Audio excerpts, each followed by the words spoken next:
Ang anak kong si Marco ay palihim na ipinagbili ang Rolex ng aking yumaong asawang si Eduardo sa halagang 40,000 piso lamang. Hindi niya alam na sa loob ng relo ay may nakatagong kompartamento na nagtatago ng susi sa isang kayamanang halos 160 milyong piso. Ngunit ang hindi inaasahan ng sinuman ay nakita na pala ni Eduardo ang pagtataksil ng sarili niyang anak at nag-iwan siya ng perpektong patibong upang protektahan ako kahit pa matapos siyang pumanaw. Ngunit bago tayo magpatuloy, tiyakin po ninyong nakasubscribe na kayo sa channel at mag-iwan ng komento kung saan ninyo pinapanood ang video na ito. Gusto naming malaman kung gaano kalayo umaabot ang aming mga kwento. Tigilan mo na ang pagrereklamo, ma. Naibenta na, kalimutan mo na lang yan. Ang mga salita ng aking anak na si Marco ay tumama sa akin na parang sampal. Naparalisa ako sa kusina habang basa pa ang aking mga kamay mula sa paghuhugas ng pinggan. Ang tasa ng kape na ginagamit ni Eduardo tuwing umaga ay nanginginig sa aking mga daliri. 6 na buwan. 6 na buwan pa lang mula nang inilibing ko ang aking asawa at ngayon ipinagbili ng sarili kong anak ang Rolex ni Eduardo nang hindi man lang ako kinonsulta. Ang relong iyon ay higit pa sa isang bagay para sa akin. Iyon ang natitira sa kanya, isang bagay na kinakalas niya, ni Eduardo, nang may debosyon tuwing umaga. Pinananatiling buhay ang isang ritual na itinuro niya sa akin. Iyon ang pang-araw-araw kong koneksyon sa lalaking minahal ko sa loob ng mahigit 4 na dekada. Ma, seryoso. Kalimutan mo na, relo lang yan, sabi ni Marco na nakasandal sa aking kusina na parang siya ang may-ari ng lugar. Sa tabi niya, ang kanyang asawang si Jasmine ay hindi man lang nag-angat ng tingin mula sa kanyang cellphone. Sa sandaling iyon, naranasan ko sa unang pagkakataon ang lasa ng pagtataksil. Ito ay metaliko, mapait, parang barya sa dila. Lumunok ako at nagtanong ng may kalamigang hindi ko alam na taglay ko pala. Saang sanglaan? Sa wakas ay nag-abalang tumingin sa akin si Jasmine nang may pagmamataas na pinagaling niya sa paglipas ng mga taon. Mabuti naman at nagiging makatwiran na kayo. Sa totoo lang, Lords, hindi nakakabuti ang pagkapit sa mga material na bagay. Ayaw ni Eduardo na mabuhay kayo sa nakaraan. Kinagat ko ang aking dila upang hindi sumagot. Mula pa noong libing, sinasabi na ni Jasmine sa akin kung ano ang gusto raw ni Eduardo, lalo na kung ito ay tungkol sa pagbibigay ko sa kanila ng isang bagay o pagtanggap sa anumang desisyon na ginagawa nila para sa akin. Sa sanglaan sa Maynila sa Avenida ng Revolusyon, sagot ni Marco habang tinitingnan ang sarili niyang relo, isang mamahaling Apple Watch na marahil ay mas mataas pa ang presyo kaysa sa pinagbentahan niya sa Rolex ng kanyang ama. Binigyan nila ako ng 40,000 piso. Ayos na para sa isang lumang bagay. 40,000 piso. 40,000 nakakarampot na piso para sa isang Rolex Submariner noong 1978 na pinag-ipunan ni Eduardo sa loob ng 3 buwang overtime nang isilang si Marco. Ang relong isinuot ng aking asawa araw-araw ng aming pagsasama, maliban sa araw na namatay siya, nang ibigay sa akin ng ospital ang bagay na iyon sa isang plastic bag kasama ang kanyang singsing sa kasal. Ang relong iyon ay nagkakahalaga ng hindi bababa sa 150,000 piso, sagot ko, nararamdaman ang pag-akyat ng galit. Humalakhak si Jasmine. Saang mundo? Hindi nga gumagana ng maayos yan? Oo, dahil ako ang nagkakalas niyon, pinananatili itong buhay, pinananatiling buhay si Eduardo sa isang paraan. Ngunit hindi nila kailanman iyon maiintindihan. Sina Marco at Jasmine ay nabubuhay sa mundo kung saan ang lahat ay may presyo ngunit walang alaala o kahulugan. Babawiin ko iyon, desidido kong inanunsyo. Good luck sa iyo, sabi ni Marco habang naglalakad patungo sa pinto. Aalis kami bukas ng umaga. Matagal nang pinaplano ni Jasmine ang biyaheng ito sa Italia. Sinundan siya ni Jasmine, ngunit huminto sa pinto nang may peking pag-aalala na ginagamit niya kapag nais niyang maging mapagmahal. Lourdes, dapat mo talagang isaalang-alang ang therapy. Hindi normal ang obsession na ito sa mga gamit ni Eduardo. Sumara ang pinto ng malakas, iniwan ako na nag-iisa sa mapait na lasa ng pagtataksil at ang katahimikan na naging palagi kong kasama mula nang pumanaw si Eduardo. Ngunit ito ang hindi alam ni na Marco at Jasmine tungkol sa kanilang nakakaawa at matandang ina. Gumugol ako ng 40 taon bilang bank manager. Alam ko ang pagkakaiba sa pagitan ng pagsuko at estratehikong pagpaplano, at tumigil na ako sa pagsuko. Kinaumagahan, nagmaneho ako patungo sa sanglaan sa Maynila. Eksakto ito sa aking imahinasyon. Masikip, maalikabok, na may fluorescent na ilaw na nagpapatingin sa lahat ng bagay na tila may sakit. Ang lalaki sa likod ng counter ay may mga tattoos sa braso at isang pagod na ekspresyon. "Kayo po ba ang pumunta para sa Rolex?" tanong niya bago pa ako magsalita. "Paano ninyo nalaman?" "Nagbigay alam ang inyong anak na baka po kayo dumating. Sabi niya po ay nahihirapan kayong mag-alala. Nagkibit balikat siya bilang paghingi ng paumanhin. Tingnan po ninyo, ginang, nakikiramay po ako sa inyo, ngunit negosyo ay negosyo. Binayaran ko po ang fair market value." Fair market value na para bang may karaniwang presyo para sa 43 taon ng pagsasama, para sa tunog ni Eduardo na kinakalasan ng relong iyon tuwing umaga habang nagtitimpla ng kape, para sa bigat niyon sa aking mga kamay nang ilagay iyon ng nurse ng ospital doon kasama ang kanyang singsing sa kasal. Bibilihin ko po ito pabalik, igiit ko. Kahit magkano. Ang lalaki na may name tag na Mang Tony ay tila hindi komportable. "Naibenta na po. May lalaking dumating kaninang umaga, nagbayad ng cash. Walang return sa negosyong ito." Bumagsak ang aking puso. Isang estranghero ang naglalakad sa Maynila na suot ang relo ni Eduardo. At hindi ko na yon kailanman makikita dahil kailangan ng aking anak ng pera para sa pizza sa kanyang bakasyon. Ngunit heto po ang problema, patuloy ni Mang Tony na pabulong. May nakita po kaming kakaiba nang nililinis namin ito para ibenta. Naglaho siya sa isang likurang silid at bumalik na may maliit na brown envelope. May nakatago pong kompartamento sa likuran. Talagang propesyonal na gawa ng isang jeweler. Nakita ko po ito sa loob. Sa loob ng envelope ay may nakatiklop na piraso ng papel na nangingitim na sa edad na may maingat na sulat kamay ni Eduardo. Kaarawan ni Lourdes, Hulyo 15, 1955. Ang araw na nalaman kong pakakasalan ko siya. Sa ilalim niyon, isang serye ng mga numero at titik na tila isang uri ng code. SS445-7Q15AGDS. Tinitigan ko ang papel, nanginginig ang aking mga kamay. Sa 43 taon ng pagsasama, hindi kailanman binanggit sa akin ni Eduardo ang anumang nakatagong kompartamento sa relo. Itinago niya ang lihim na ito, nakatago sa harap mismo, sa sarili niyang pulso. "Kinikilala po ba ninyo ang mga numerong ito?" tanong ni Mang Tony. Umiling ako, ngunit may bagay sa mga ito na gumugulo sa akin. Tila pamilyar, parang isang password o numero ng account. Si Eduardo ay metikuloso sa kanyang mga talaan. Laging isinusulat ang mahahalagang numero sa kanyang maingat na sulat kamay. "Ang lalaking bumili ng relo?" Bigla kong tanong. Ano ang hitsura niya? Nagbago ang ekspresyon ni Mang Tony, naging mas maingat. "Bakit po?" "Dahil itinago ito ng aking asawa para sa isang dahilan, at sa tingin ko, ang sino mang bumili ng rilong iyon ay malapit ng mabigla."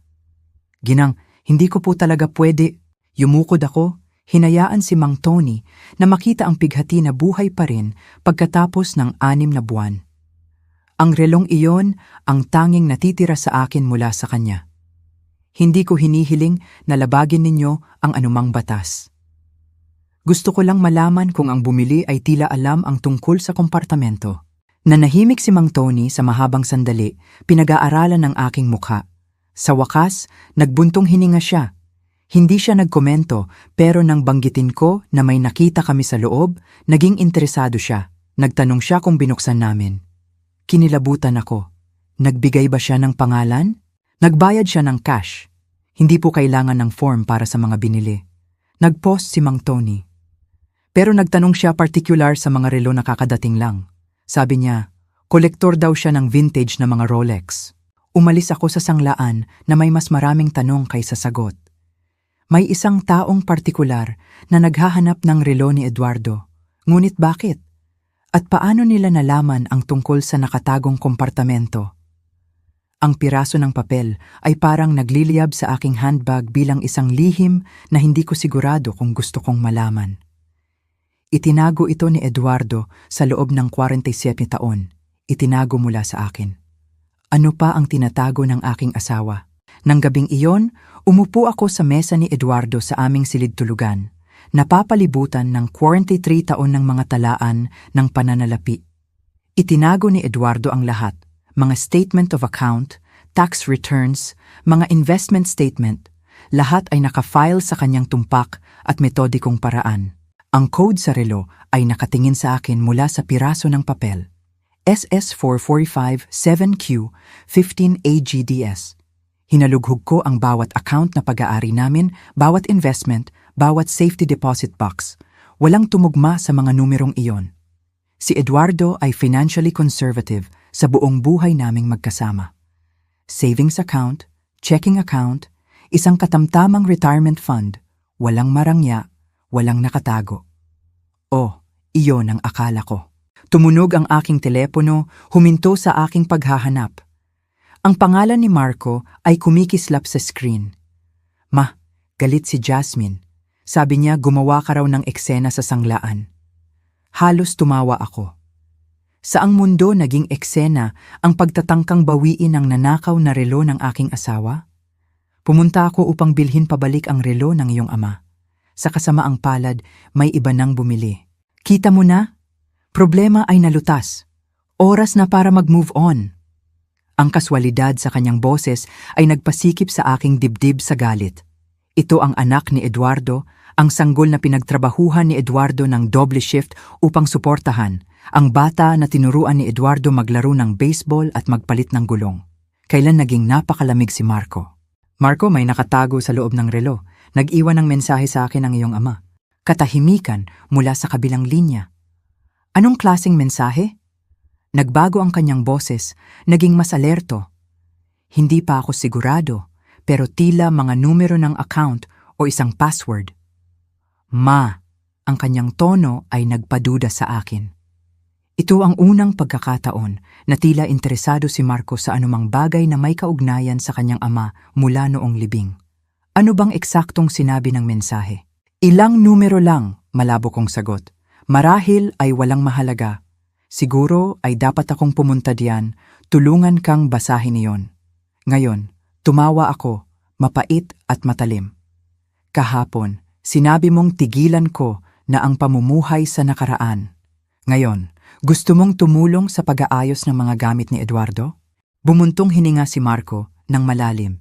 Sige na, maging matigas ang ulo, pero huwag kang pupunta sa akin na umiiyak kapag nabaliw ka sa paghabol sa mga multo. Pagkatapos niyang ibaba ang telepono, tinitigan ko ang telepono. Ang biglaang interes ni Marco ay kahina-hinala, ngunit hindi ko maintindihan kung bakit.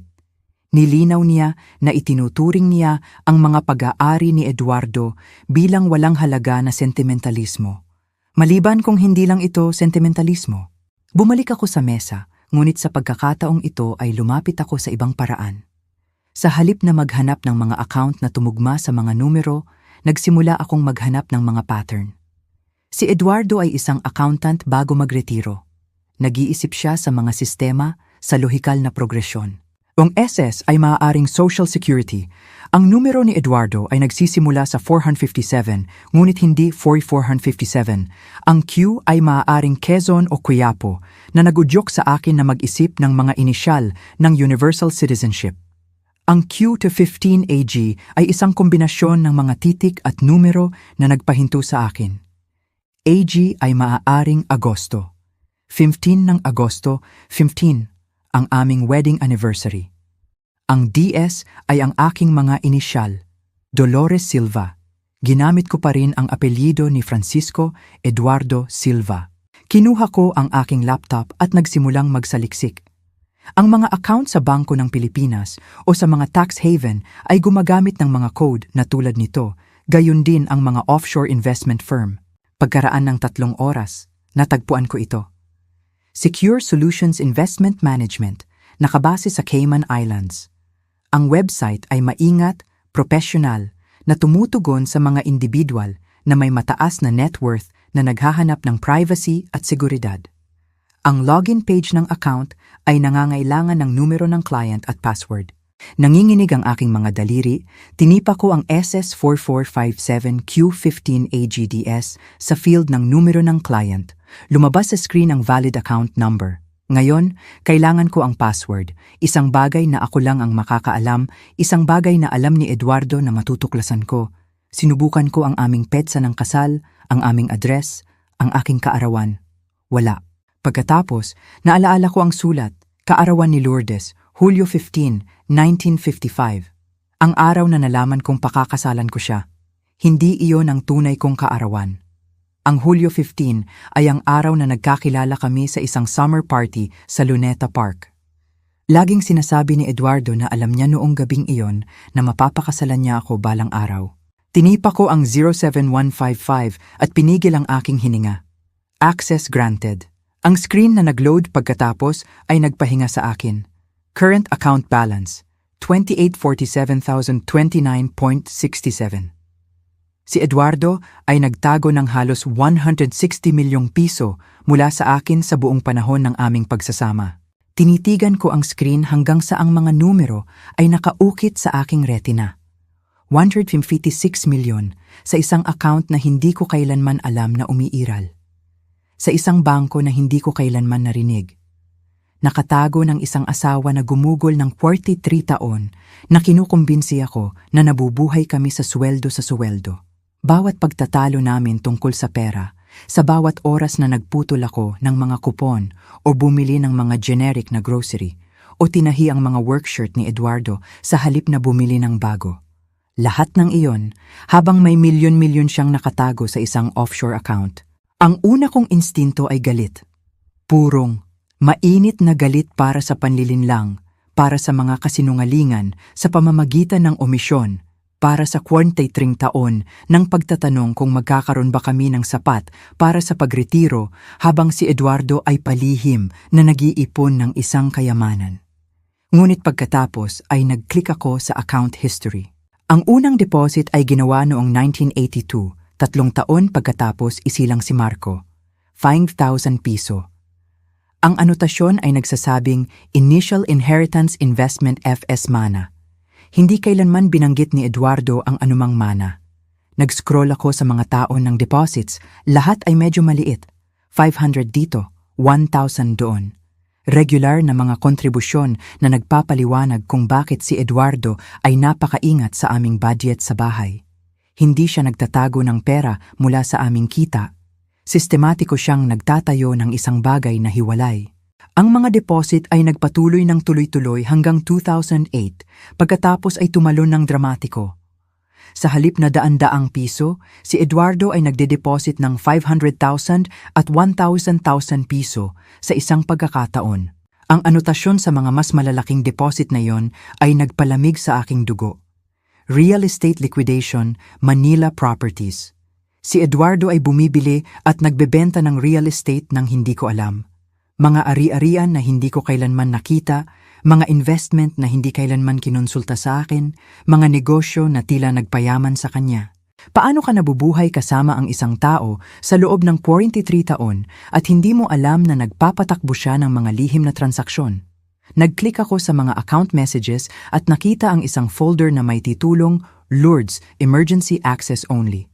Sa loob, may video file na ipinadala 3 buwan lamang bago namatay si Eduardo. Nag-alinlangan ako bago mag-click sa play. Anuman ang sasabihin ni Eduardo tungkol sa lihim na kayamanang ito, hindi ako sigurado kung handa akong makinig. Ngunit nag-iisa ako sa aming silid-tulugan sa hating gabi. Nanakaw ng aking anak ang tanging pahiwatig sa misteryong ito. At ako ay tila mayaman ng higit pa sa aking pinakamalaking pangarap. Handa man o hindi, kailangan ko ng mga sagot. Ang mukha ni Eduardo ay pumuno sa screen, mukhang mas matanda at mas pagod kaysa sa aking naaalala. Nakaupo siya sa kanyang opisina sa trabaho, marahil ay ni-record ito sa oras ng tanghalian. Lourdes, kung pinapanood mo ito, wala na ako. At may mali. Ang boses ni Eduardo ay matatag. Ngunit ang kanyang mga mata ay tila malungkot, may bigat na hindi ko kailanman napansin sa aming mga taon na magkasama. Inaasahan ko na hindi mo kailanman kailangang i-access ang account na ito. Natatanda tayong magkasama at sa wakas ay sasabihin ko sa iyo ang tungkol dito sa hapunan isang araw. Nag-pause siya. Kinukuskos ang kanyang mukha sa parehong kilos na ginagamit niya tuwing nagre-resolba siya ng mahirap na problema. Ang pera ay hindi sa akin, mahal. Ito ay sa aking ama na itinago bago siya namatay noong 1981. Pinapangako niya sa akin na itago ito, protektahan ito, gamitin lang kung ang aming pamilya ay nasa tunay na panganib. Ang ama ni Eduardo ay namatay nang si Marco ay 2 taong gulang pa lamang. Naaalala ko si Eduardo na labis na nalungkot. Naaalala ko ang katamtamang mana na ginamit namin upang bayaran ang aming utang sa bahay. Tila, marami pang iba. Nakita ng aking ama kung ano ang ginawa ng depresyon sa mga pamilya, kung gaano kabilis nawawala ang katatagan. Gusto niyang tiyakin na ang kanyang mga apo ay laging protektado, anuman ang mangyari. Tumingin si Eduardo ng direkta sa kamera at naramdaman ko na parang nakaupo siya sa tabi ko. Ininvest ko ang pera ng maingat, ng conservatively. Bawat sentimo ay may dokumento. Bawat transaksyon ay legal. Lumago ito dahil muli akong nag-invest sa loob ng 40 taon. Ngunit ang orihinal na halaga ay para sa emergency money, isang insurance laban sa mga sakuna. Nagpatuloy ang video kay Eduardo na nagpapaliwanag ng mga detalye ng account, ang investment strategy, ang mga legal na proteksyon na inilagay niya. Ngunit natrap ako sa isang parirala. Inaasahan ko na hindi mo kailanman kailangang i-access ang account na ito. Si Eduardo ay namatay sa atake sa puso sa trabaho. Biglaan, hindi inaasahan, walang babala. Paano niya nalaman na kailangan ko ang pera na iyon, maliban kung ang sakuna na pinoprotektahan niya ay hindi random? Maliban kung may alam si Eduardo tungkol sa aming pamilya na nagsisimula pa lang akong maintindihan. Kinaumagahan, tumawag ako sa aklatan kung saan ako nagtatrabaho ng part-time at sinabi kong may sakit ako. Sa unang pagkakataon sa loob ng 6 na buwan, mayroon akong mas mahalagang gawin kaysa mag-ayos ng mga naibalik na libro at sumaway ng mga teenager.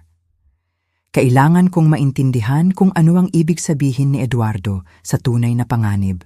Ang investment account ay may detalyadong mga talaan na bumabalik sa 40 taon, ngunit nagsimula ako sa mga kamakailang transaksyon.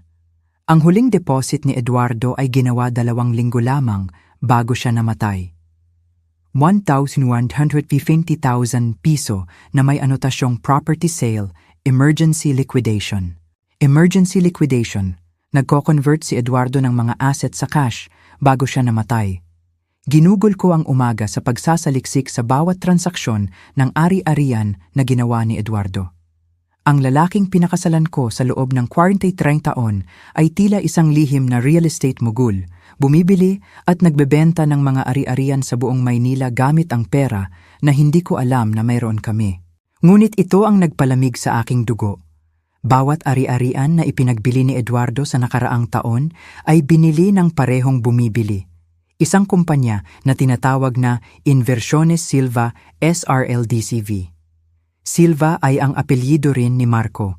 Kinuha ko ang aking telepono at tinawagan ang aking pamangking si Fernando na nagtatrabaho sa real estate.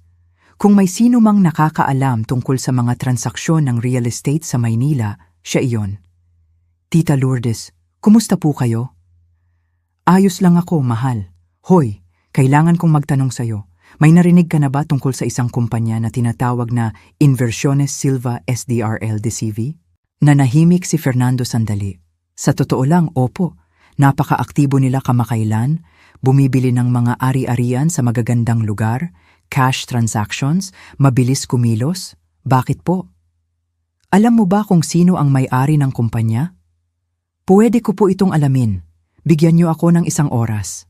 Ginugol ko ang oras na yon sa pag-scan sa mesa ni Eduardo nang mas maingat, naghahanap ng anumang dokumentasyon tungkol sa kanyang mga negosyo sa real estate. Nakatago sa ilalim ng kanyang file, sa likod ng 40 taon ng tax returns, nakita ko ang isang folder na may markang pulisan ng siguro. Ngunit sa halip na mga dokumento ng siguro, ang folder ay naglalaman ng mga kontrata, mga gawa ng ari-arian at sulat na may kaugnayan sa mga investment ni Eduardo. Sa ilalim ng tumpok ay may isang liham na nagpanginginig sa aking mga kamay. Ito ay mula sa isang private detective, may petsang 6 na buwan bago namatay si Eduardo. Ginoong Silva, alinsunod sa inyong kahilingan, kinumpleto ko ang investigasyon sa mga aktibidad sa pananalapi ng inyong anak na si... Ang mas nakakabahala ay ang mga pagtatanong na ginawa ni Ginoong Silva tungkol sa inyong ari-arian. Nakipag-ugnayan siya sa 3 magkakaibang abogado, nagtatanong tungkol sa mga batas sa mana at ang proseso upang hamunin ang mga testamento. Nagtanong din siya tungkol sa mga pamamaraan ng power of attorney at mga pasilidad ng pangangalaga para sa matatanda. Naniniwala ako na nagpaplano ang inyong anak na ipadeklarang incompetent kayo upang makuha ang kontrol sa inyong mga asset. Ang dokumentasyon na natuklasan ko ay nagpapahiwatig na nag-iimbestiga siya sa opsyon na iyon sa loob ng ilang buwan. Inirerekomenda ko na gumawa kayo ng agarang hakbang upang protektahan ang inyong mga asset at tiyakin ang seguridad sa pananalapi ng inyong asawa. Sumasa inyo, Attorney Ricardo Santos, Private Detective. Tumunog ang aking telepono, si Fernando iyon. Tita Lourdes, hindi po kayo maniniwala. Ang Inversiones Silva SRL DCV. Pag-aari po ito ni Marco Silva, ang inyo pong si Marco. Ipinikit ko ang aking mga mata. Ang mga piraso ay sa wakas ay nagkakasya. Si Eduardo ay hindi nagtatago ng pera mula sa akin. Itinatago niya iyon mula kay Marco. Bawat pagbebenta ng ari-arian, bawat cash deposit, bawat emergency liquidation ay si Eduardo na sistematikong inilalabas ang mga asset mula sa abot kamay ni Marco. Alam ni Eduardo na ang sarili niyang anak ay nagpaplanong magnakaw sa amin. Ngunit namatay si Eduardo bago siya makapagbigay alam sa akin, nag-iwan lamang ng nakatagong kompartamento sa kanyang relo bilang isang pahiwatig upang matagpuan ang katotohanan. Ang aking anak ay hindi nagnakaw ng Rolex ni Eduardo para sa pera sa bakasyon. Nagnakaw siya dahil naghahanap siya ng eksaktong natagpuan ko, access sa nakatagong kayamanan ni Eduardo. At ngayon na alam ni Marco na may nakita ako sa relo, hindi siya titigil hanggang sa matuklasan niya kung ano iyon. Nakaupo pa rin ako sa upuan ni Eduardo, tinitingnan ang ulat ng private detective nang marinig ko ang susi ni Jasmine sa aking pangunahing pinto. May extra key siya mula pa noong libing. Kunwari ay upang bumisita sa akin kapag nagtatrabaho si Marco. Ngayon, naiintindihan ko na sinusuri niya ang mga asset ni Eduardo. Lourdes, nandyan ka ba? Ang boses ni Jasmine ay umalingaw-ngaw sa bahay, artipisyal na matamis. Dumaan lang kami ni Marco bago pumunta sa paliparan. Mabilis kong itinulak pabalik sa folder ang ulat ng private detective at mini-minimize ang offshore account sa screen ng aking laptop. Anuman ang pinaplano ni na Marco at Jasmine, kailangan kong maintindihan ang mga patakaran bago ko ilabas ang aking mga card. Nasa silid, sigaw ko bilang tugon. Lumabas sila sa pinto ilang sandali pagkatapos.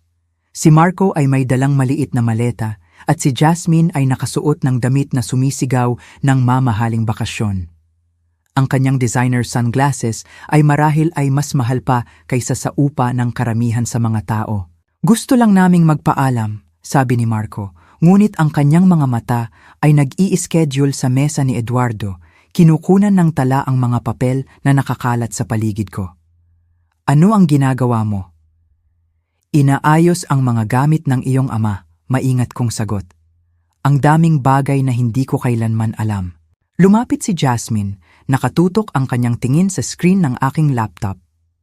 May nakita ba kayong kawili-wili? Ang tanong ay tila kaswal, ngunit napansin ko ang matalas na atensyon sa kanyang boses. Ang mga ito ay hindi courtesy call. Sila ay mga reconnaissance mission. Mga lumang statement of account at mga talaan ng buwis lang. Ang iyong ama ay napakamaselan sa kanyang paperwork. Bahagyang nag-relax si Marco. Oo, obsessed si tatay sa pagtatala. Marahil ay itinago niya ang bawat resibo sa nakalipas na 20 taon. Sa katunayan, sabi ko, nagpa siya na subukan ang kanilang reaksyon. May nakita akong kakaiba. Ang iyong ama ay may isang uri ng investment account na hindi ko alam. Walang mahalaga, ilang libo lang. Ang pagbabago sa ekspresyon nilang dalawa ay agaran at hindi maitatago. Humakbang si Marco, sinusubukang maging kaswal ngunit lubusang nabigo. Isang investment account? Anong klaseng account? Hindi pa ako sigurado. Nakakalito ang paperwork. Marahil ay kailangan kong umarkila ng isang accountant upang tulungan akong basahin iyon. Nagpalitan ng mabilis na tingin sina Jasmine at Marco. Pwede kaming tumulong sa iyo dyan. Mahusay si Marco sa mga dokumento ng pananalapi. Pusta ako na oo, naisip ko, naaalala ang ulat ng private detective tungkol sa mga utang sa pagsusugal at mapanlinlang na mga aplikasyon ng pautang ni Marco. Napakabait ninyo, ngunit nag-schedule na ako ng appointment sa dating accounting firm ni Eduardo. Alam nila kung paano i-handle ng tama ang kanyang mga investment. Kumunot ang panga ni Marco. Ma, ang mga taong iyon ay naniningil ng 15,000 piso bawat oras. Pwede kong tingnan ang paperwork ng libre. Kaya kong bayaran ng 15,000 piso bawat oras, Marco. Ang katahimikan na sumunod ay puno ng tensyon. Ang maskara ng pag-aalala ni Jasmine ay dumulas, inilalantad ang mapagkalkula na babae sa ilalim. Si Marco ay halos nanginginig sa frustrated na enerhiya. Mas mabuti pa na umalis na tayo, sabi ni Jasmine sa wakas. Ayaw nating malate sa flight natin. Ngunit hindi gumalaw si Marco. Ma, tungkol sa mensahe na nakita mo sa relo ni tatay, siguro ay dapat kong tingnan ang mga numerong iyon bago tayo umalis, para lang tiyakin na hindi iyon mahalaga. Anong mga numero? Tanong ni Jasmine nang matalim. Binigyan siya ni Marco ng isang babalang tingin. Nakakita si Mama ng isang uri ng code sa relo. Marahil ay wala, pero hindi mo malalaman. Ngayon, si Jasmine ay ganap na alerto. Ang kanyang sigasig sa bakasyon ay napalitan ng laser-like focus. Anong klaseng code? Tumayo ako ng dahan-dahan, ginagamit ang aking buong taas upang tingnan ang aking manugang na babae. Ang klase na hindi ninyo pakialam. Namula ang mukha ni Jasmine. Excuse me? Iniwan ako ng aking asawa ng isang pribadong mensahe. Pribado ang keyword. Ma. Pumagit na si Marco sa amin, ang kanyang boses ay nagiging condescending na tono na natutunan kong kamuhian. Pamilya tayo, hindi kailangan ng mga lihim. Mga lihim. Halos matawa ako sa kabalintunaan. Tulad ng mga lihim na utang sa pagsusugal o ang lihim na kumpanya na ginagamit mo upang bumili ng mga ari-arian gamit ang pera na wala ka? Nawala ang kulay sa mukha ni Marco. Bumukas ang bibig ni Jasmine. Hindi ko alam kung ano ang pinag-uusapan mo, sabi ni Marco, ngunit nanginginig na ngayon ang kanyang boses. Ang Inversiones Silva, SDRL de CV ba, ay may sinasabi sa iyo. Nakita ko silang dalawa na namumutla. Alam ng iyong ama, Marco. Alam niya ang lahat. Unang nakabawi si Jasmine, ang kanyang boses ay naging malupit. Matandang baliw, wala kang alam. Alam ko na may utang na 500,000 piso ang asawa mo sa mga offshore betting site. Alam ko na nag-iimbestiga siya kung paano ako ideklarang incompetent at alam ko na pinaplano niya ito sa loob ng ilang buwan. Sumandal si Marco sa doorframe na parang pinutol ang kanyang mga sinulid. Ang paglaban ay ganap na nawala sa kanya. Paano? Bulong niya. Umarkila ng private detective ang iyong ama. Bawat kasinungalingan, bawat utang, bawat plano na ginawa mo upang nakawan kami, lahat ay may dokumento. Naglakad ako patungo sa mesa at kinuha ang ulat ng private detective. Pinapanood ang mukha ni Marco habang kinikilala niya ang letterhead. Pinrotektahan ako ni Eduardo mula sa iyo, kahit matapos ang kanyang kamatayan. Ang code na iyan na pinaka-interesado ka ay ang susi sa mas maraming pera kaysa sa kailanman ay pinangarap mo. Pera na hindi kailanman magiging sa iyo. Hinawakan ni Jasmine ang braso ni Marco. Kailangan nating umalis ngayon. Ngunit nakatingin sa akin si Marco nang may bagay na tila paggalang sa unang pagkakataon sa loob ng maraming taon. Talagang alam niya. Alam niya na ang sarili niyang anak ay nagpaplanong nakawan ang sarili niyang ina. Anong klaseng lalaki ang gumagawa niyan sa iyo, Marco? Sa isang sandali, si Marco ay tila ang maliit na batang pinalaki ko, litong-lito at nahihiya. Pagkatapos, humigpit ang hawak ni Jasmine sa kanyang braso at lumipas ang sandali. Hindi pa ito tapos, sabi ni Jasmine habang nagmamadali sila patungo sa pinto. "Oh, tapos na!" sigaw ko sa kanila. "Tapos na mula sa araw na nagpasya ka na mas mahalaga ako sa iyo na patay kaysa buhay." Sumara ang pangunahing pinto. Iniwan ako na nag-iisa sa mga lihim ng aking asawa at ang kaalaman na ang tunay na laban ay nagsisimula pa lang. 2 araw pagkatapos ng dramatikong pag-alis ni Marco at Jasmine, tumunog ang aking doorbell sa 8:00 ng umaga. Sa peephole, nakita ko ang isang babae na nakasuot ng mamahaling suit na may hawak na folder. Sa likod niya ay isang lalaki na tila nagmula sa isang law school catalog. "Ginang Silva, ako po si Ate Bernard Karina Reyes ng Reyes at mga kasamahan. Ito po ang aking kasamahan, si Ate Bernard David Lee. Kami po ang kumakatawan sa inyong anak na si Marco sa ilang family legal matters." Family legal matters. Iyon ang isang paraan upang sabihin iyon. Binuksan ko ang pinto, ngunit hindi ko sila inanyayahan na pumasok. "Ano ang maitutulong ko sa inyo?"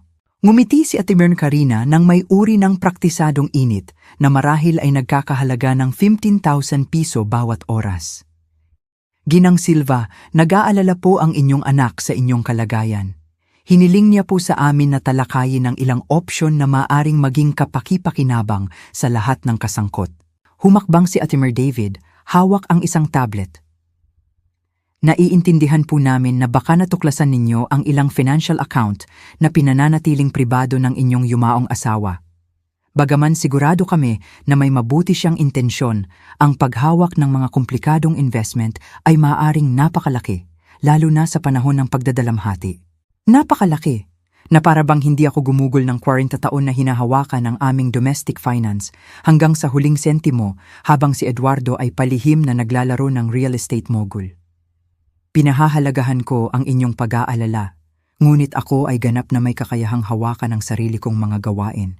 Ang ngiti ni Ate Bernard Karina ay hindi kailanman nawala. "Siyempre po, ngunit isaalang-alang po ninyo ito. Ang inyong anak ay maaaring tumulong na pasanin ang pasaning iyon. Nagdraft po kami ng ilang dokumento na magbibigay kay Marco ng power of attorney sa inyong mga desisyon sa pananalapi. Pansamantala lamang hanggang sa nagkaroon kayo ng oras upang makabawi mula sa pagdadalamhati." Nandiyan na, eksakto ang ipinagbabala ng private detective ni Eduardo. "Pansamantala?" ulit ko. "At sino ang nagpapasya kung kailan tapos ang aking panahon ng pagdadalamhati?" Nagpalitan ng tingin sina Ate Bernard David at Ate Bernard Karina. "Iyon po ay ayon sa inyong pagpapasya. Siyempre." Bumalik ako sa aking pinto. "Mga Ginoo, sa tingin ko, tapos na tayo rito. Ginang Silva." Bahagyang tumalas ang boses ni Ate Bernard Karina. "Ang inyong anak ay handang maghain ng petisyon sa korte tungkol sa inyong mental competence. Nag-aalala siya sa ilang erratic financial decision na ginagawa ninyo." Anong erratic financial decision? Pag-a-access sa mga offshore account, pagsasagawa ng mga international financial transaction nang walang propesyonal na patnubay. Para sa isang outside observer, maaaring mukhang hindi po kayo nag-iisip ng malinaw. Ang banta ay kristal na malinaw. Pirmahan ng power of attorney ng kusang loob o ipapadeklara akong incompetent ng sapilitan. Alam ba ninyo kung ano ang kawili-wili tungkol sa mga banta? Tanong ko, nakasandal sa door frame. Gumagana lang sila kung ang taong binabantaan mo ay walang mas mahusay na abogado kaysa sa inyo. Bahagyang dumulas ang propesyonal na maskara ni Ate Bernard Karina. "Pakisabi na lang po sa aking anak na hindi gagana ang kanyang plano. Nag-iwan sa akin si Eduardo ng higit pa sa pera. Nag-iwan siya sa akin ng proteksyon." Isinara ko ang pinto sa kanilang mukha at agad na tinawagan ang numero na nakita ko sa mga nakatagong file ni Eduardo. Sumagot si Attorney Ricardo Santos, ang private detective, sa pangalawang ring. "Ginong Santos, ako po si Lourdes Silva, ang byuda ni Eduardo Silva. Ginang Silva, hinihintay ko po ang inyong tawag. Sinabi po sa akin ni Eduardo na baka kailanganin ninyo ang aking serbisyo balang araw. Ganoon nga. Mga 6 na buwan na po ang nakalipas, Hiniling sa akin ni Eduardo na maghanda ng isang komprehensibong legal defense package kung sakaling may sino mang magtangkang hamunin ang kanyang competence o ang inyong karapatan sa kanyang mga asset. Handa na po ang lahat. Si Eduardo ay 3 hakbang na nauna kahit sa kamatayan. Gaano po kahanda? Ginang Silva, pagkatapos kong ihain ang ebidensya ng mga utang ni Marco sa pagsusugal, ang mapanlinlang na mga aplikasyon ng pautang, at ang mga pagtatangka na manipulahin ang mga matatandang miyembro ng pamilya, magiging masuwerteng hindi siya humarap sa mga kasong kriminal. Sa unang pagkakataon sa loob ng maraming buwan, ngumiti ako ng totoo. Ginoong Santos, sa tingin ko, oras na para tumawag sa telepono.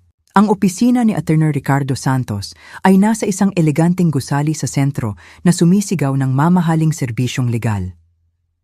Habang nakaupo ako sa tapat niya, sinusuri ang defense package ni Eduardo. Napagtanto ko na matagal nang pinaplano ng aking asawa ang paghaharap na ito bago siya namatay. Ang inyo pong asawa ay maselan, sabi ni Attorney Ricardo habang ikinakalat ang mga dokumento sa kanyang mahogany table. Mga talaan ng bangko na nagpapakita ng mga pagkalugi ni Marco sa pagsusugal. Audio recordings niya na tinatalakay ang mga plano upang ipadeklarang incompetent kayo, pati na ang mga litrato niya na nakikipagpulong sa mga abogado ng estate planning. Audio recordings, tumango si Attorney Ricardo ng may kalungkutan. Naghihinala si Eduardo na may pinaplano si Marco, kaya naglagay siya ng mga microphone sa inyong bahay noong nakaraang taon, ganap na legal, dahil ito ang kanyang sariling ari-arian. Naalala ko ang lahat ng mga pag-uusap ni Marco at Jasmine sa aking kusina sa nakalipas na 6 na buwan. Bawat mapanlait na komento tungkol sa aking kalagayan sa pag-iisip, bawat pagkalkula sa mga asset ni Eduardo, bawat malupit na biro tungkol sa paglalagay sa akin sa isang home for the aged. Narinig ni Eduardo ang lahat. Mayroon pa po, patuloy ni Attorney Ricardo. Natuklasan din ni Eduardo na sistematikong inihihiwalay kayo ni Jasmine mula sa inyong pamilya at mga kaibigan. Sinasabi niya sa mga tao na nagiging senile na kayo na kailangan ninyo ng pangangasiwa. Nagkasaka siya ang mga piraso. Bakit tumigil sa pagtawag ang aking sister-in-law? Bakit kakaiba ang tingin ng mga kapitbahay kapag nakikita nila ako? Bakit itinuturing ako ng aking mga kaibigan sa book club na parang marupok ako? Nagsagawa si Jasmine ng isang whisper campaign, naghahanda ng daan para sa legal na hamon ni Marco. Gaano po kalawak ang ebidensya? Sapat na po upang sirain ang anumang hamon sa competence at marahil ay ilagay silang dalawa sa bilangguan para sa pang-aabuso sa matatanda at tangkang pandaraya. Kinuha ni Attorney Ricardo ang isang makapal na folder. Pero may isa pa po. Nag-iwan si Eduardo ng mga tiyak na tagubilin kung ano ang gagawin kung kailangan ninyong i-access ang offshore account. Iniabot niya sa akin ang isang selyadong envelope na may nakasulat na pangalan ko sa maingat na sulat kamay ni Eduardo. Sa loob ay isang liham na may petsang 1 linggo lamang bago namatay si Eduardo. Aking mahal na Lourdes, kung binabasa mo ito, ipinakita na ni Marco ang tunay niyang kulay at natuklasan mo na ang account na itinatayo ko sa loob ng 40 taon. Humihingi ako ng paumanhin na hindi ko nasabi sa iyo ang tungkol dito habang ako ay buhay, ngunit kailangan kitang protektahan mula kay Marco hanggang sa tamang panahon. Ang pera ay hindi lamang mana, ito ay katarungan. Bawat sentimo ay nagmula sa mga investment na ginawa ko gamit ang impormasyon na akala ni Marco ay itinago niya sa amin. Nang simulan niya ang kanyang real estate company, ipinagyayabang niya ang kanyang mga insider deals at garantisadong investment. Ang hindi niya alam ay nakikinig ako at nag-i-invest sa parehong mga pagkakataon gamit ang pera na hindi niya alam na umiiral. Si Marco, nang hindi nalalaman, ay pinunduhan ang sarili niyang pagbagsak. Sa bawat ari-arian na kanyang ibinenta, bumibili ako ng 3 pa sa parehong lugar. Sa bawat stock tip na binanggit niya, nag-i-invest ako gamit ang pera mula sa aming orihinal na mana. Ang offshore account ay umiiral dahil ginamit ko ang sariling kasakiman ni Marco laban sa kanya. Ngayon, oras mo na upang gamitin ang kanyang kasakiman laban sa kanya. May mga tagubilin si Attorney Ricardo na gawin ang mga transfer mula sa account kaagad. Kapag nabasa mo ang liham na ito, magkakaroon ka ng kalayaan sa pananalapi na hindi kailanman maaabot ni Marco. Ngunit mas mahalaga, magkakaroon ka ng kapangyarihan na pumili kung paano ito magtatapos. Pwede mo siyang patawarin, alagaan siya sa kabila ng kanyang pagtataksil, at umasa na matututo siyang maging mas mabuting lalaki.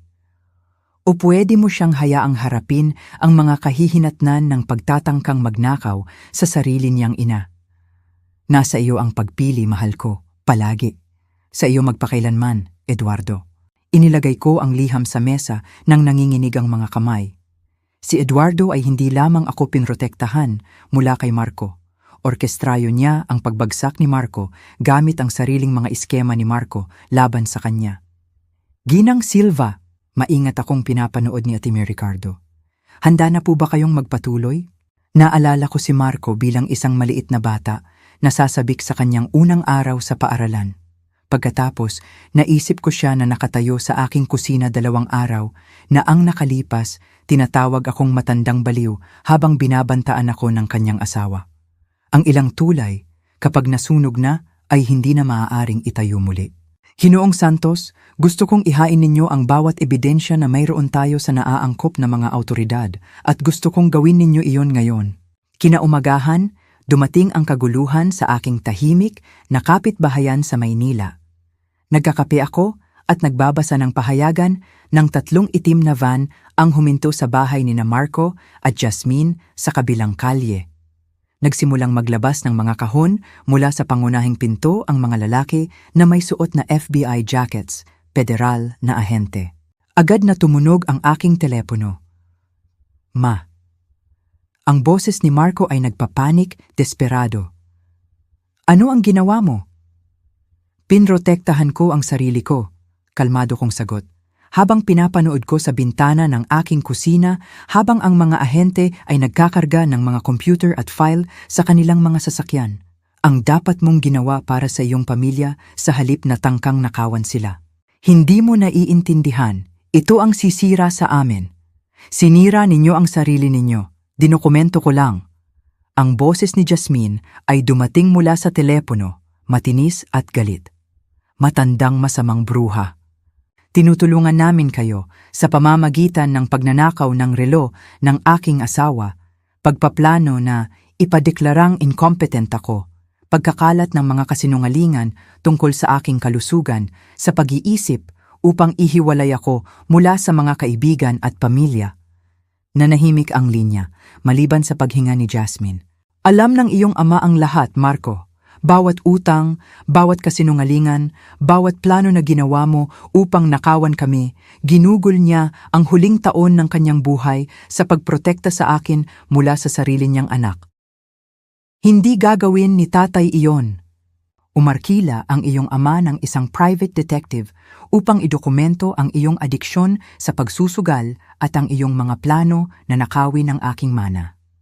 Naglagay siya ng mga microphone sa aming bahay upang maitala niya ang bawat pag-uusap mo tungkol sa paglalagay sa akin sa isang home for the aged. Narinig ko si Marco na naglabas ng tunog na parang nasugatan na hayop. Kinukuha ng mga federal na ahente ang mga talaan ng iyong negosyo dahil ipinapakita ng ebidensya ni Eduardo na gumamit ka ng mapanlinlang na impormasyon upang makakuha ng mga pautang. Ini-audit ka ng BIR, Bureau of Internal Revenue, dahil nagtago ka ng kita at iniimbestigahan ka ng opisina ng abogado ng Estado para sa pang-aabuso sa matatanda. Ma, pakiusap? Nawasak ang boses ni Marco. Hindi ko kailanman ginusto na humantong sa ganito. Kailan nagsimula, Marco? Kailan mo napagpasyahan na mas mahalaga ang iyong ina sa iyo na patay kaysa buhay? Matagal na katahimikan. Nang magsalita ulit si Marco, ang kanyang boses ay halos isang bulong. Nang napagtanto ko na nagtatago si tatay ng pera sa amin.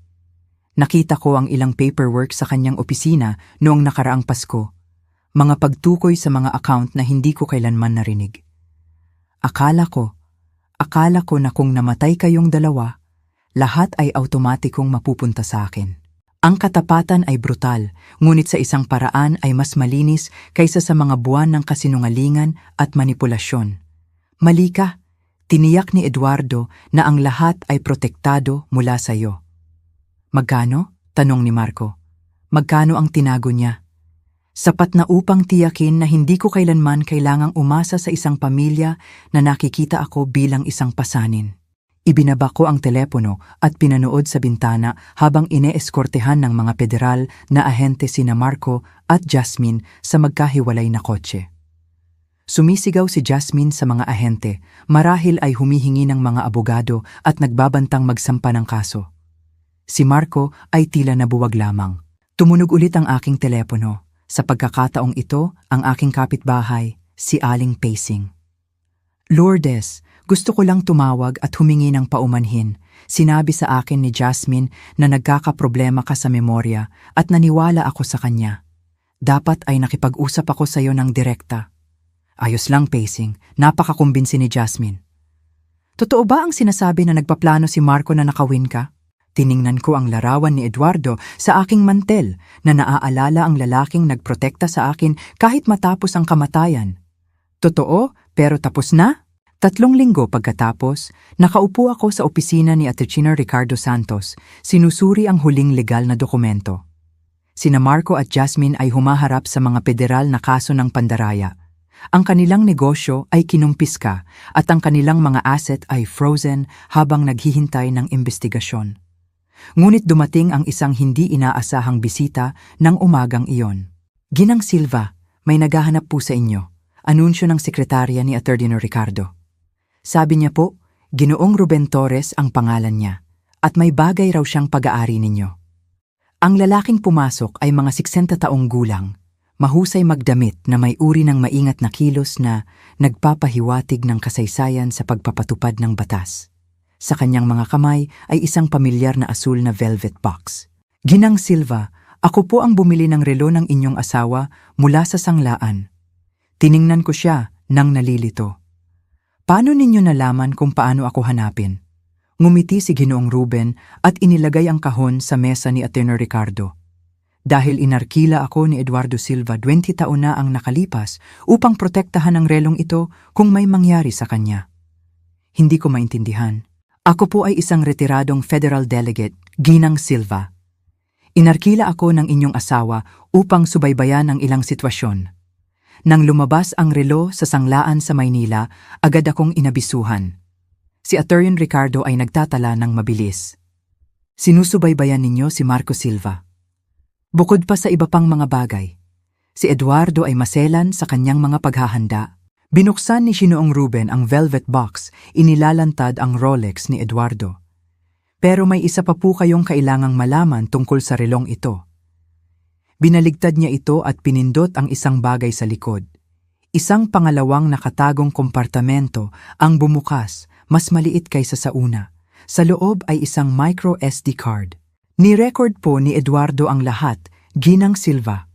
Bawat pag-uusap ni Marco tungkol sa pagmamanipula sa inyo, bawat pagpupulong sa mga abogado tungkol sa pagpapadeklara sa inyong incompetent, bawat pagtalakay kung ano ang gagawin sa inyong mga asset pagkatapos kayong pumanaw, umiikot ng bahagya ang silid. Si Eduardo ay nagre-record kay Marco sa loob ng 18 buwan. Audio, video, mga talaan ng pananalapi, lahat ng kailangan upang tiyakin na hindi kailanman matagumpay na mahahamon ni Marco ang aking mental competence o ang aking karapatan sa mana ni Eduardo. Ipinasok ni Ginoong Ruben ang SD card sa computer ni Attorney Ricardo. Ang screen ay napuno ng folder pagkatapos ng folder ng ebidensya, audio recordings, video files, financial documents, pati na ang mga litrato ni Marco na nakikipagpulong sa mga abogado at gambler. Minahal po kayo ng inyong asawa ng sapat upang gugulin ang huling 2 taon ng kanyang buhay sa pagtatayo ng isang hindi matitinag na legal defense laban sa sarili niyang anak. Naalala ko ang huling mga buwan ni Eduardo kung gaano siya ka-stressed, kung gaano karaming work meeting ang mayroon siya sa gabi. Hindi siya nagtatago mula sa akin, pinoprotektahan niya ako. May isa pa po, kalmadong sabi ni Ginoong Ruben. Nag-iwan si Eduardo ng mga tiyak na tagubilin kung ano ang gagawin kung tatangkain ni Marco na ipadeklarang incompetent kayo. Iniabot niya sa akin ang isang huling selyadong envelope. Ito ay may titulong Lourdes, Final Protection Plan. Sa loob ay isang dokumento na nagpahinga sa aking hininga. Kung sakaling magtangka si Marco Silva ng legal na aksyon laban sa mental competence ni Lourdes Silva, ang mga sumusunod na asset ay agad na ililipat sa ospital ng mga bata sa Maynila sa pangalan ni Marco Silva. Lahat ng ari-arian ng Inversiones Silva S. de R.L. de CV. Lahat ng natitirang utang sa pagsusugal at mga pautang. Lahat ng attorney's fees at court costs na nauugnay sa mga kaso ng pang-aabuso sa matatanda. Marco Silva ay personal na mananagot para sa lahat ng mga utang at legal na kahihinatnan habang hindi siya makakatanggap ng anumang benepisyo mula sa anumang mana o asset transfer. Inayos ni Eduardo na manahin ni Marco ang sarili niyang pagkawasak. Ang inyo pong asawa ay isang henyong lalaki, sabi ni Attorney Ricardo nang may paghanga. Ginawa niya ang kasakiman ni Marco na isang legal na patibong. Alam ni Eduardo na hindi kailanman titigil si Marco sa pagtatangkang makuha ang pera, paliwanag ni Ginoong Ruben. Kaya tiniyak niya na ang anumang pagtatangka na nakawan kayo ay magreresulta sa pagkawala ni Marco ng lahat ng mayroon na siya. Kinuha ko ang relo ni Eduardo, nararamdaman ang pamilyar na bigat nito sa aking mga kamay. Sa loob ng 43 taon, inakala ko nakasal ako sa isang simpleng accountant na nag-aalala sa pera at nag-iipon ng bawat sentimo. Sa halip, kasal pala ako sa isang master strategist na gumugol ng 2 taon sa pag-orchestrate ng pinakamaselang plano ng proteksyon sa kasaysayan ng batas. Ginang Silva, mahinahon na sabi ni Ginoong Ruben. Hiniling ng inyong asawa na bigyan ko kayo ng huling mensahe kung dumating ang araw na ito. Iniabot niya sa akin ang isang huling envelope. Ito ay hindi selyado. Sa loob ay ang sulat kamay ni Eduardo. Lourdes, palagi kang mas malakas kaysa sa alam mo. Tiniyak ko lang na mayroon ka ng mga kasangkapan upang patunayan iyon. Nang may pagmamahal, sa iyo magpakailanman, Eduardo. 6 na buwan pagkatapos, nasa lobby ako ng ospital ng mga bata sa Maynila. Pinapanood ang mga manggagawa na nag-i-install ng isang tansong plaque na nagsasabing alang-alang kay Eduardo Silva. Ang kayamanan ni Eduardo ay higit pa sa sapat upang tiyakin ang aking kinabukasan at punduhan ang pagpapalawak ng ospital na palagi niyang pinapangarap. Ang huling kabalintunaan ay ang pagtatangka ni Marco na nakawan ako ay direktang nagresulta sa pinakamalaking charitable donation sa kasaysayan ng ospital. Nag-vibrate ang aking telepono na may mensahe mula kay Attorney Ricardo Santos. Ang pagdinig sa paghatol kay Marco ay sa susunod na linggo. Inire-rekomenda nila ang 2 taon sa federal na bilangguan plus buong restitusyon. Tinanggap ni Jasmine ang 18 na buwang plea deal. Gusto pa rin po ba ninyong dumalo? Sumagot ako, may mas maganda akong gagawin. At mayroon nga ako. Sa edad na 73, sa wakas ay nabubuhay ako sa buhay na pinrotektahan ni Eduardo para sa akin. Bumili ako ng isang maliit na bahay malapit sa lawa ng Taal. Sumali ako sa 3 book club at nagsimulang magboluntaryo sa ospital 2 beses sa isang linggo. Sa unang pagkakataon sa loob ng mga dekada, gumagawa ako ng mga desisyon batay sa gusto ko, hindi sa inaasahan ng aking pamilya. Tumunog ang aking doorbell habang naghahanda ako ng hapunan. Sa peephole, nakita ko ang isang batang babae na may mga mata ni Marco at isang kaba ng ngiti. Lola Lourdes, ako po, si Sofia, ang anak ni Marco. Hindi ko na siya nakita mula pa noong libing ni Eduardo. Siya ay nagtatapos sa kolehiyo at nagsisimula sa kanyang unang trabaho. Tiniyak ni Jasmine na ilayo ako mula sa mga apo kasama ng lahat ng iba pa. Binuksan ko ang pinto. Sofia, anong sorpresa? Alam ko po na dapat akong tumawag muna. Nanginginig ang kanyang mga kamay. Nalaman ko po ang tungkol kina Tatay at Jasmine, tungkol sa ginawa nila sa inyo. Gusto ko po sanang humingi ng paumanhin. Wala kang dapat ipagpaumanhin. Meron po. Alam kong may mali. Nagtatanong si Tatay ng kakaibang mga tanong tungkol sa finance ni Lolo Eduardo at laging nagko-comment si Jasmine tungkol sa inyong memorya. Dapat ay nagsalita ako. Pinag-aralan ko ang mukha ng aking apo. Nakikita ang katapatan ni Eduardo doon kasama ng mga tampok ni Marco. Pasok, mahal. Mag-usap tayo. Sa hapunan, ikinuwento sa akin ni Sofia ang tungkol sa kanyang bagong trabaho bilang guro sa elementary school, ang kanyang pagpapakasal sa isang batang doktor, at ang kanyang pagkakasala sa mga krimen ng kanyang ama. Sa tingin ko po, dapat ko siyang bisitahin sa bilangguan, sabi niya. Pero galit na galit ako sa ginawa niya sa inyo. Normal ang galit, pero si Marco ay ama mo pa rin. Paano ninyo po siya hindi kinamumuhian? Naalala ko ang liham ni Eduardo, ang pagpili na ibinigay niya sa akin sa pagitan ng kapatawaran at katarungan. Dahil ang pagkamuhi ay nangangahulugan na may kapangyarihan pa rin siya sa akin. Pinili ko ang kapayapaan. Napuno ng luha ang mga mata ni Sofia. Miss na miss ko po kayo. Sinabi ni Jasmine sa lahat na nagiging confused na kayo na ayaw ninyo nang makita kami. Hindi ako kailanman tumigil sa pagmamahal sa iyo at hindi ko kailanman gagawin. Habang tinutulungan ako ni Sofia na magligpit ng mesa, huminto siya sa larawan ni Eduardo sa mantel. Lagi kong tinatanong sa sarili ko kung bakit isinusuot ni Lolo Eduardo ang relong iyon araw-araw. Siguro po, mahal na mahal niya iyon. Ngumiti ako, naisip ang dalawang nakatagong kompartamento, ang offshore account, ang maselang plano ng proteksyon na nagligtas sa aking buhay. Mahal niya ang pinoprotektahan nito. Nang gabing iyon, pagkatapos umalis ni Sofia na may pangako na bibisita bawat linggo, umupo ako sa aking porch, pinapanood ang paglubog ng araw sa lawa ng Taal. Ang relo ni Eduardo ay nasa aking pulso, perpektong tinatandaan ang oras. Wala na siya 8 buwan na ang nakalipas, ngunit sa isang paraan, inaalagaan pa rin niya ako.